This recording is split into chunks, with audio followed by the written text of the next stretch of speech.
have so much to tell you, and I have shared over the last 15, 16, 17 years, whatever the hell it is. And I share because of my own journey. That is why I'm here. Because I have gone through being single and having everything always seem like it was impossible. So what I mean by that is I had a lot of stories and I assumed a lot of shit about a lot of people.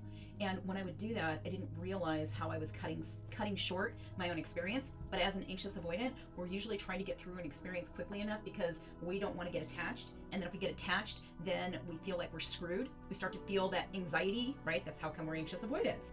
And so we're always looking for reasons to avoid. We start to feel that a lot of times we get stuck in these stories that we've had since we were children. This always happens to me. That is right there. I can tell you because it's been my mantra, and I thought I got rid of it as a mantra, and oh no.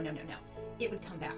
I had it actually come back recently for some things that I had been going through personally, and I was like, why is this pattern coming back? And I kept looking at, well, wait a minute. I'm creating this on some level because it's my pattern. It's my life, right? And I had to take responsibility for that, which was really hard because it was something where I realized, oh my God, Tracy, you've done so many things to either be liked, be loved, be successful, be something. And it was this realization of how many of these stories have I assumed about other people? How many stories have I assumed about situations?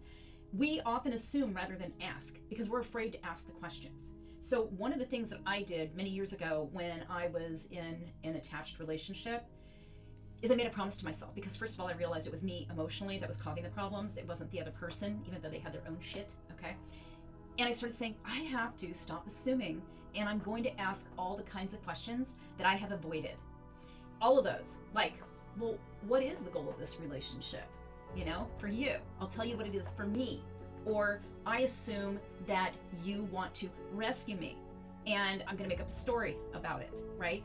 And then if I'm not in rescue mode and I am trying too hard in the relationship, because that's what you're telling me, then what happens? Well, and then I get into, okay, I'm trying too hard.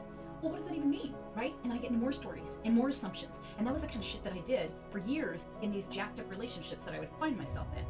It wasn't until I said, I'm not going to assume, I'm going to ask the questions that I'm afraid to. And that was a game changer. Now, this isn't just go out and start asking questions, because it's hard to do, okay? See, this is the thing that irritates me in this whole self-help thing. Nothing is easy when you have an attachment style. And it is not up to other people to make it better for you, because then you're never really whole. You are dependent on another person to make you okay, or at least make you numb enough to not have to look at your shit. So you really want to address it because inner peace is worth it, but it takes time. And it takes mistakes, or I wouldn't even call it mistakes, but going in one direction and going, maybe I don't want to ask that way. Maybe I want to ask from a different direction. Maybe I want to ask from a place of confidence. Maybe I want to ask because it's important to me and I have value, right? That takes time. It takes probably choking on your words, and that's okay. These are all the steps, okay? I hope that helps.